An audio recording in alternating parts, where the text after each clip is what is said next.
The moment of the Great Migration, where many African Americans are leaving the South and moving to the North.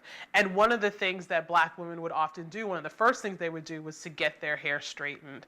And part of that, I think, for a lot of women was about kind of abandoning their Southern identity, abandoning their rural identity, that straightening their hair was sort of a way for them to demonstrate that they were ready for big city life, that they were modern women. The hot comb signifies a long history of Black innovation as it comes to hair care, but it also signifies a lot of pain.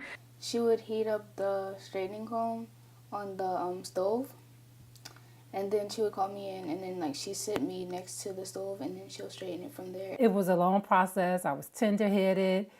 It took probably about an hour.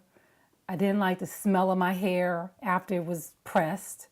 I didn't like the greasiness, because she always felt you had to grease your hair and press it. I didn't like the greasiness. Remembering the burns every now and then. Or one time I think I got burned on my shoulder because I had very long hair when I was younger. So, obviously when you're straightening it out, sometimes you make mistakes.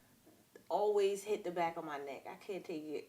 You always feel a chill, and it was only for pictures. If you look, for example, at footage from civil rights marches and the civil rights movement, you'll see that, the women were usually very well dressed when they're going to these protests. They were instructed to dress like they were going to church, so that it would be so visible, the kind of violence that's being enacted on them. And part of being well-dressed and well-groomed in the 1950s and the early 1960s was having your hair in a straightened style.